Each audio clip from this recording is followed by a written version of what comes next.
Latest football news, engaging debates, and fascinating opinions. Pitchside talk on IO Radio.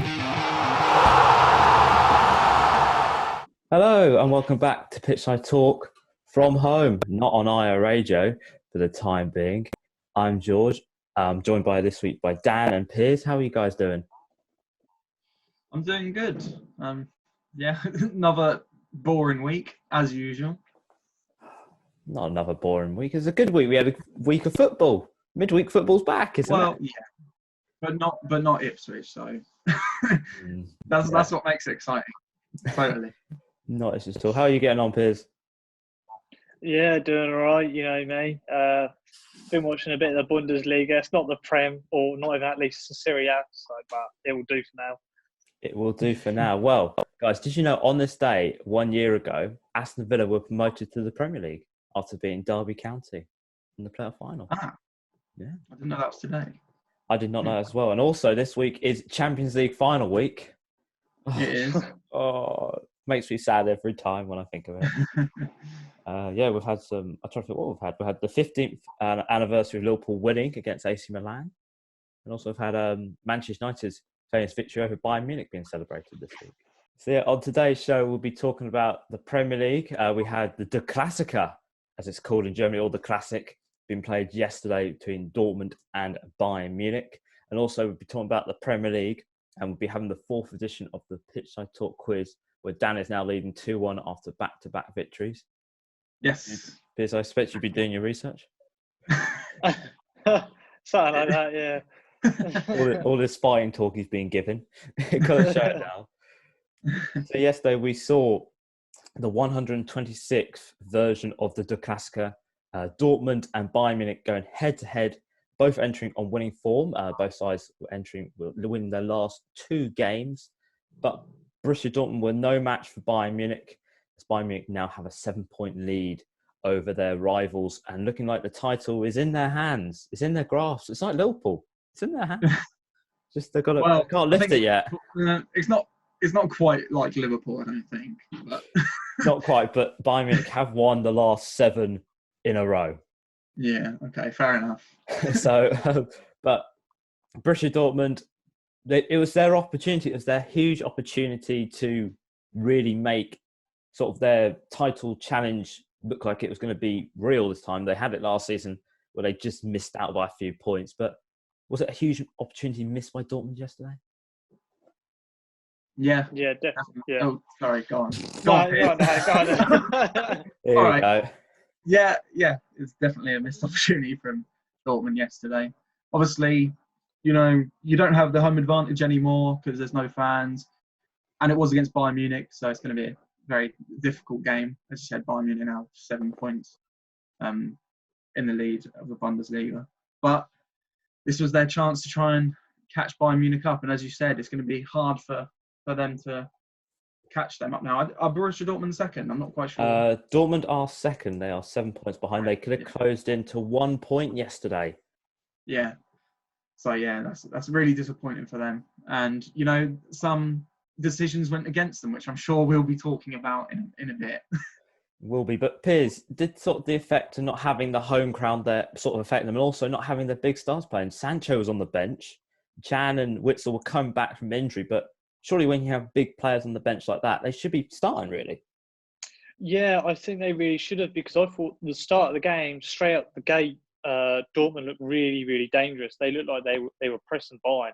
But as the game went on, they seemed to get more tired. And I think if they had their fans there, that could have given them a boost. But I think some players like Sancho should have definitely started, and I think they definitely would have gone a goal up. But to be honest, with no fans, I can't see Bayern losing again this season. Yeah, no, I had to say, I thought they were going to score in the first 30 seconds. When Harden was through, he looked like it was him on a plate. He did everything, and then just Boateng's on the line just to go no. But as you mentioned, in the 57th minute, Harden did take a shot. It went out for a corner after being blocked by Jerome Boateng. But on the replays, it showed it hit his arm in an unnatural position.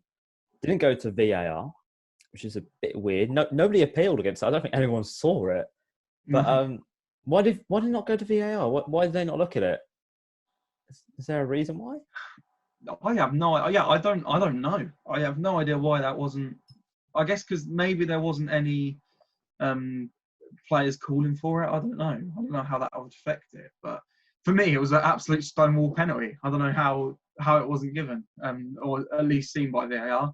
Boateng, he kind of just jumps in front of the ball unnaturally. It hits his elbow and goes out for corner. I don't know if the shot would have gone in. It looked like it was going to be close, but for me, that was a stonewall penalty. And yeah, I just don't understand why it didn't go to VAR at all. I don't get it. Piers, if they got a penalty there, would it possibly been a different outcome on the match? Maybe would it swung the momentum in Dortmund's favour if they scored? I definitely think so. Definitely, because I think Dortmund was still pressing the game. They seemed to slow down a bit more in the second half, but they're still pressing. But with Boateng, it was ridiculous. He turned around like that with his elbow. Yeah. And so it definitely. I don't know. They must have VAR going at the moment. They must do so. Well, they're the pioneers for VAR. They had it the whole of last season, and it showed to actually work quite effectively because they actually look at their monitors. Something we don't do in the Premier League. I don't know why. Monitors, they're just an extra screen for somebody else to watch. But why? Just come on, got to use it. Yeah, definitely. Could have turned the tide and possibly seen an open title race because now it is 7 points. It looks like Bayern Munich now have it in the bag. Is it theirs to lose? They're now going to lose 3 games on the trot, Dortmund are now saying, to sort of get this momentum back. But Dortmund are going to win all their games really now. Now I'm here to sort of put in challenge.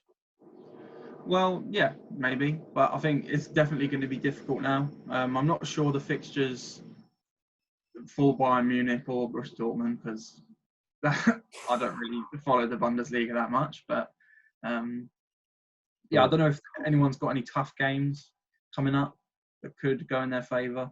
But it's looking like Bayern Munich are going to win the league once again. And it's quite annoying because at the start of the Bundesliga season, it was quite open. There was Mönchengladbach, there was Leipzig as well in there.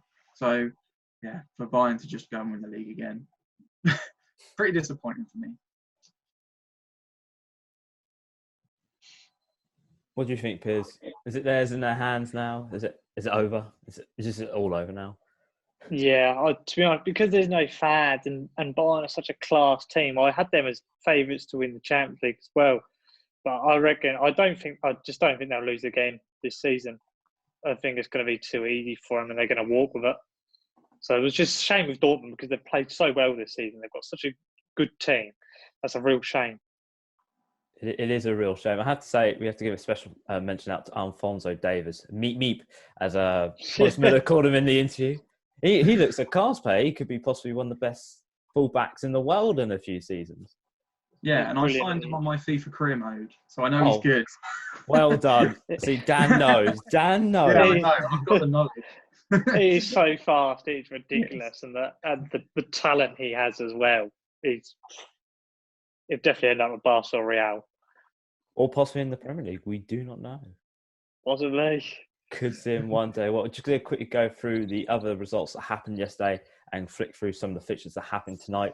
So last night we saw Freiburg versus Frankfurt. That finished 3-3.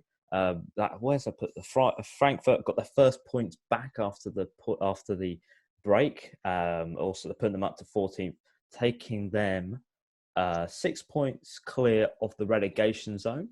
Also, Freiburg got a draw out of this. That puts them 4 points below the Europa League in 7th. Bayer Leverkusen lost 4-1 to Wolfsburg, which was quite a bit of a shocking result after their 2 impressive results against top sides, especially against Gladbach, winning against them, who are their rivals. That puts them now down to 5th, only 2 points, 2 goal difference behind Gladbach and Wolfsburg, and now into the Europa League places in 6th. Where Werder Bremen drew 0-0 with Gladbach. That gets them their first points back after the break, but still in the relegation zone. And Gladbach are now in the top 4. And so the games tonight are RB Leipzig versus Hertha Berlin. RB Leipzig could go second with a victory, overtake Dortmund. They could be in the title race, shall we say? They've still got to play Bayern Munich, I've heard, apparently, RB Leipzig. Technically, yeah, decent little side they've got there. Yeah, Piers knows all about them because they've been Tottenham. Look at him. Union Berlin take on Mainz. If Union Berlin lose, they could be in a relegation battle after losing their last 3 games. Mainz could go up to 12th with a victory. Augsburg are taking on Pabon. Pabon are bottom of the league and probably will stay bottom of the league. They're the only team that they're 18th and they've got 18 points this season. Oh, okay. Funny stat. I guess that's consistent.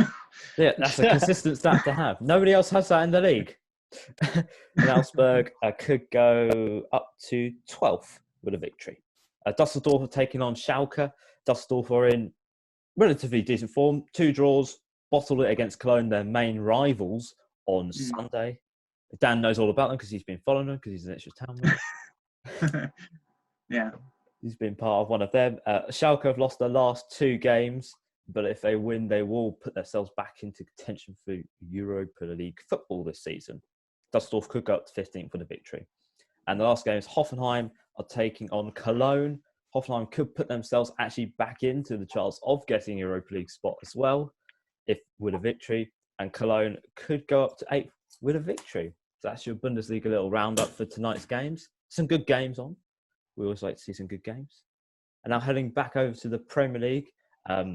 Last week, the chief executive of the Premier League, Richard Masters, gave an interview out, and he said that the Premier League is confident of returning in June after the La Liga was given permission to start on the 8th of June, with the first match taking place on the 11th, and Italy returning on the 13th. But Masters did confirm that the Premier League will have to be flexible and could learn from the Bundesliga on how to restart the season. What are your thoughts on this coming back in June? Football's coming home, shall we say? Yeah, I wish. No Euros this year, unfortunately. But yeah, I guess it's good that football's back. Obviously, we've said quite a lot that we don't think it should be coming back. But I think if it does actually come back, I think we'll be pleased. But finally, we'll be able to watch some English football, which will be very good. I think looking at the Bundesliga, I think they're going to try and probably do what they're doing because it seems to have worked in the Bundesliga. I know there's weird things of players sitting 2 seats apart on the bench and stuff like that, and that we could probably see in the Premier League. But yeah, I think I'm pleased that football's back. But then I've got that other side still where I'm like, we shouldn't still be playing because, the numbers are getting lower, but it's still quite high. So I think obviously some players aren't going to want to play for their safety. So yeah, I think there's 2 sides kind of to getting the Premier League back. What about you, Piers? Yeah. Thoughts? I don't agree with it. I mean, I don't know how many weeks to say that I don't agree with it, but it looks like it's inevitable now that they're going to do it.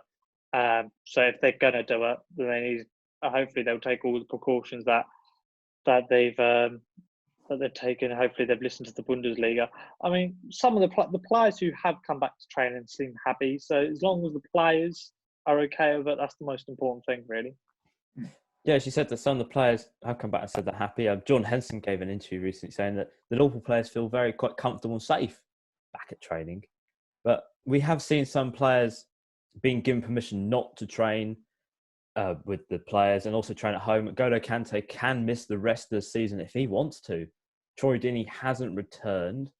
The Premier League said that Richard Masters says that they wouldn't have taken this step if they didn't feel it was safe enough to. But are we seeing possibly a loss in communication and transparency between the players and the Premier League, really? Because some people think, oh yeah, it's right to come back, and some people thinking, no, not really. I'll rather stay at home and stay safe.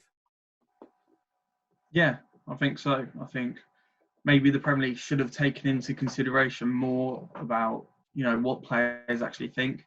As you said, quite a lot of players feel fine and safe about it, but obviously there's people like Troy Deeney who don't feel safe and have every right to say that they don't want to play football. So yeah, I think maybe the communication's lacking a little bit between the body and the governing, whatever it's called. I don't know what you call it. The Premier League. Yeah, whatever. No, yeah. And and the players. But no, as Piers said, it's inevitable that the Premier League is going to come back, as other leagues in Europe are going to as well. So, yeah, maybe the communication is lacking a little bit, but yeah, players don't feel safe. So, what can they do? What I don't get is it. So say they come back and players say they're not happy. What happens if you say half the Newcastle squad doesn't want to play? Then what happens? Or the whole Norwich team doesn't want to play because they don't feel safe. I don't know what happens then with fixtures and with the players. Is that fair or? I'm not too sure myself because we It's saw so actually in Bundesliga 2, there's I don't know what team it was, but one team had a few tests that were positive, and the whole squad had to go in quarantine a few days before the start of their season came back. And it was like, what happens from there? What happens if that happens in the Premier League? Are we going to possibly see a team drop out for a little bit and then come back? It's a mess now. That'll just make it even more confusing. Yeah. Gosh.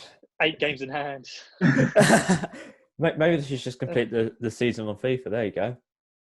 Yeah, perfect. You can lift the title up with some fans there instead.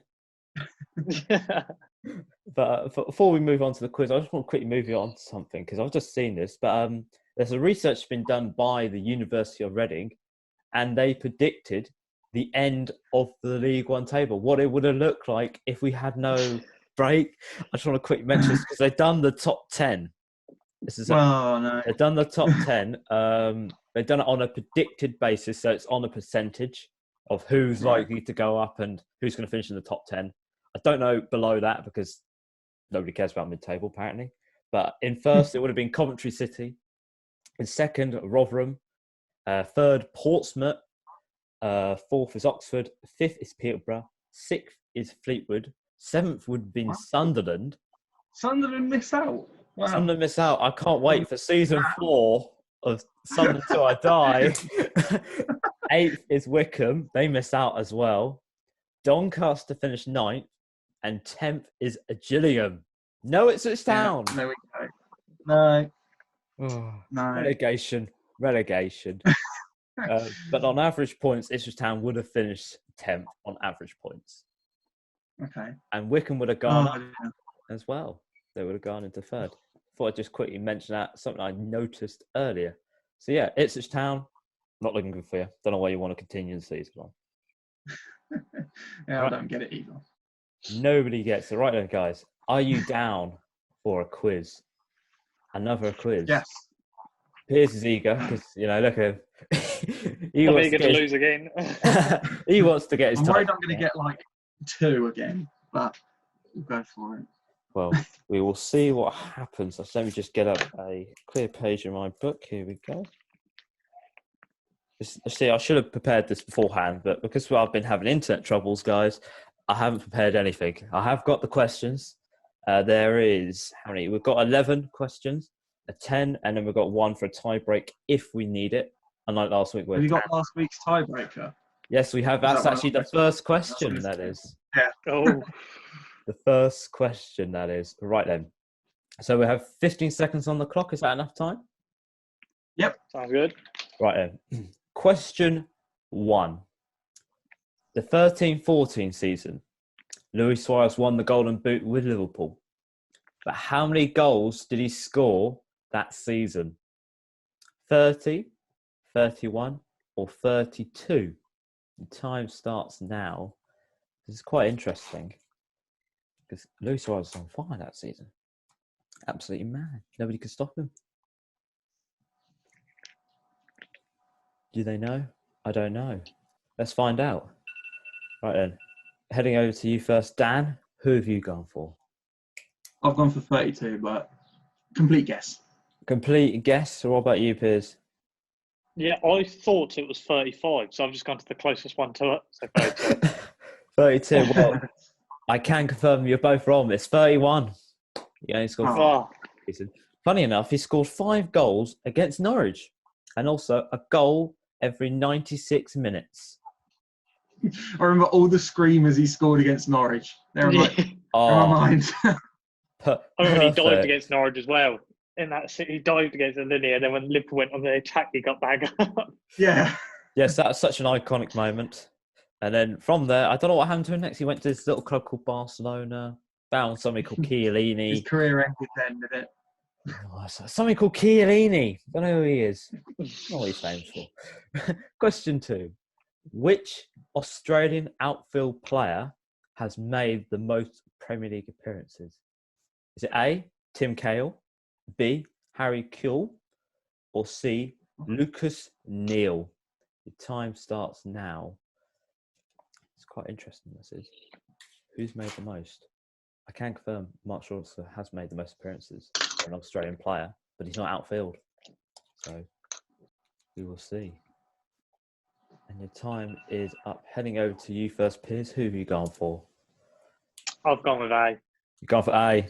Okay. Yeah. What about you, Dan? Yep, I've gone for Tim Cahill as well. Okay, well, I'll do this a little bit differently. I can confirm Tim Cahill did make 226 appearances in the Premier League. Harry Kewell made 274 appearances in the Premier League. But Lucas Neal was the correct answer. He made 279 appearances in the Premier League. I never knew that. But Right. Mark Schwarzer has made the most appearances for an Australian player. He's made over 500, but he doesn't play outfield, so he cannot be counted in this. All right, question 3. Which of these players has not scored 100-plus goals in the Premier League? Is it A, Darren Bent, which is mighty, Emil Heskey, the best striker for England, or Chris Sutton? Your time starts Oh, now. no. Who could Why? it be? Why would you mention him on this show? Who could it be? Could it be any of them?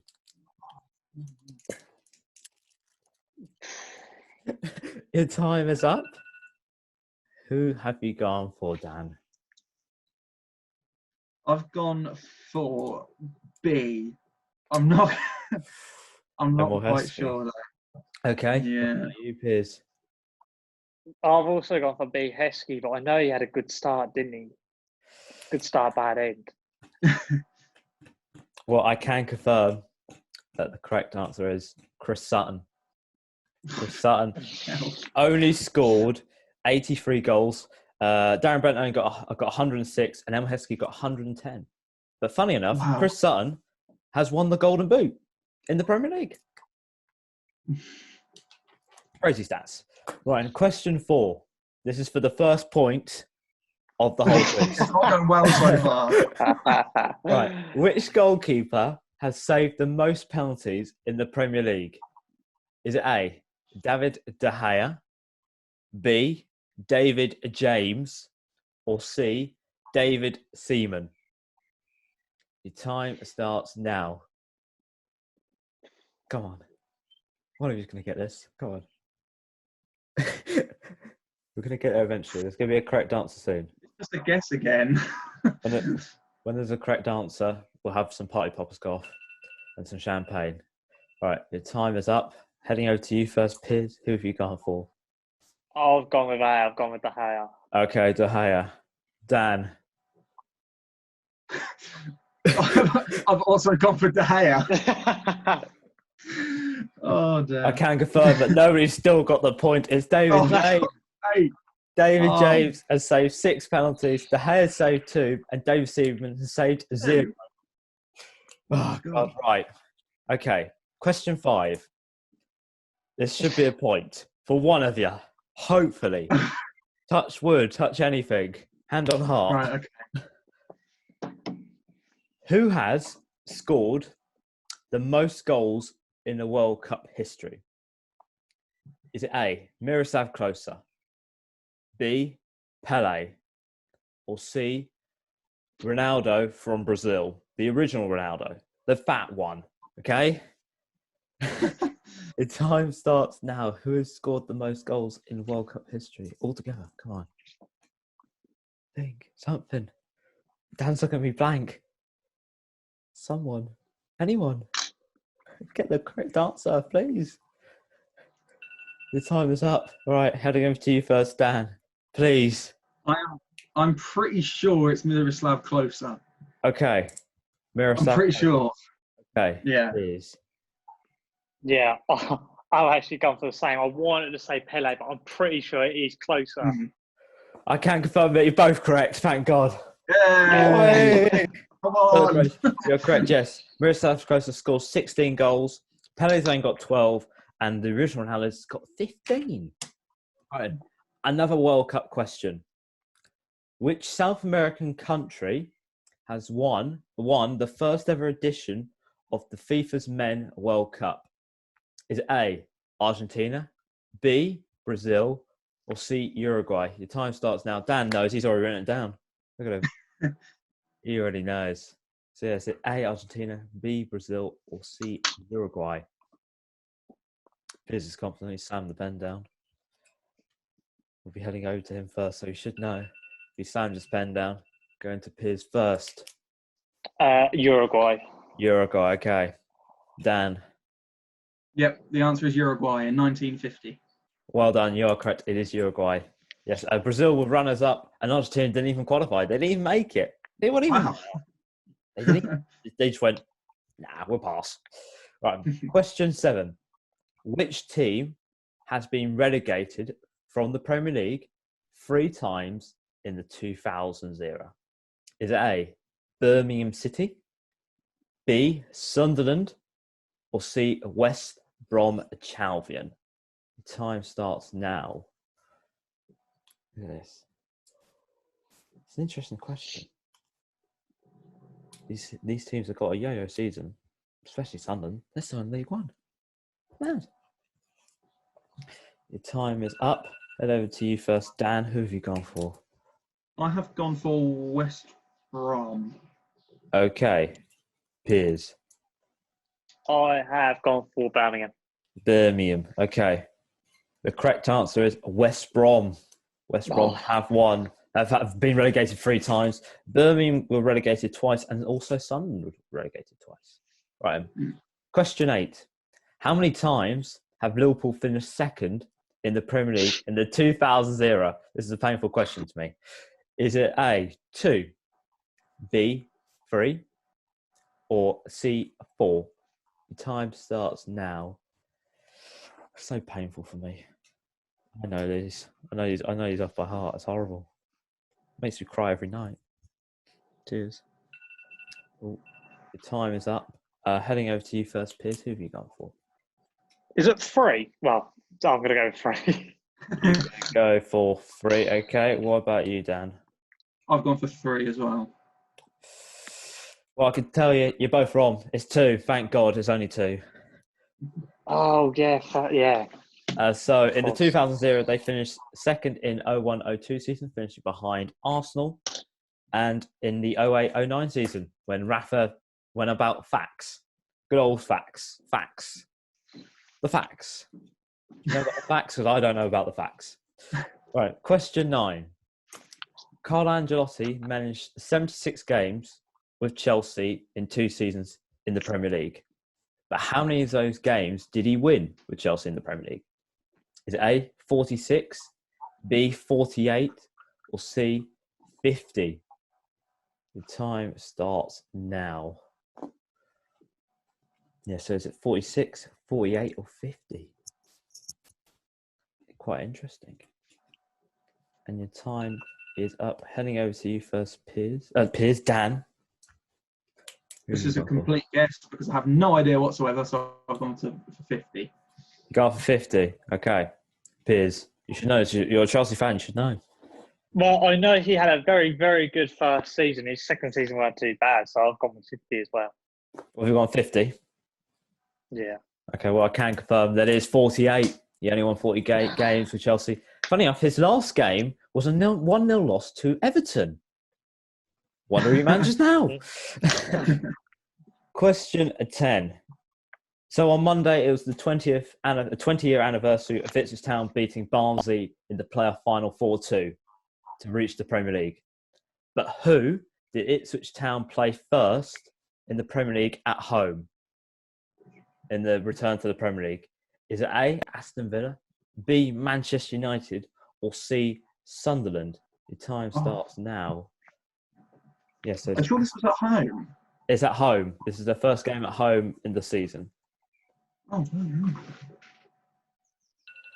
Your time is up. Heading over to you first, Piers. Who have you gone for? I've gone for Manchester United. Okay. How about you, Dan? You should know. I've gone for Man United as well. I thought it was Derby, but maybe that was the season after. I've gone for Man United. I can confirm it was Manchester United. Yes, Yeah. they earned a 1-0 draw out of Manchester United. Dave Beckham scored that day as well, funny enough. Also, where was it? Aston Villa, they played them in September. They lost 2-1. And Sunderland, they won against a week after drawing to Manchester United. So let me just do a quick count up of how many correct answers we have here. So Dan, you have 4 correct answers. Okay? 4. Okay. Mighty score. Piers, you have scored this week 3. So Dan takes the victory 3-1. I was pretty sure I'd lost that. I wasn't even... Well, oh my god. Which Dan, question was it that I got right? And so there's question 7, which was the relegations. Yeah. The relegations separated it. Now Piers hates West Bromwich Albion for the rest of his So Dan, your after-match thoughts. You now got a 2-point advantage over Piers in the quiz. Yeah. You're getting closer to your trophy. I was quite surprised I won that one because that was a hard one this week. It was a hard one. It was a difficult one. Some hard questions. Some hard questions there. Piers, you haven't returned to form. What's going wrong? You've got to change some tactics. It's not looking good, is it? I'm going to have to go on the bench. We're going to have to review our tactics and come back next week. Review your tactics. Well, we are at the end of the show this week. At the end of the show. Well, before I forget to mention, follow us on Twitter, which is @PitchSide Talk. If you want to find us on Instagram, it's talk_pitch. YouTube and Mixcloud is for Pitchside Talk. If you want to listen to any of our previous shows like this one, you can listen to us in a couple of hours at a time when I get it uploaded, because my internet takes an age, because I've got to get a hamster wheel out and power the internet. It just absolutely draining. Well, are you guys going to be back for next week's show? Yep. Yeah. They will be. When I will ask them some more tough questions. I don't know what we'll be talking about next week. Probably Bundesliga, because that'll be on. Maybe some Premier League, because we might find out a date of the turn of the Premier League. Who's excited? Hooray, yeah. Oh, God. Well, I've been George, and I will see you next week. And ciao. Yeah. The whistle has been blown for full time. Tune in next week for another jam-packed show.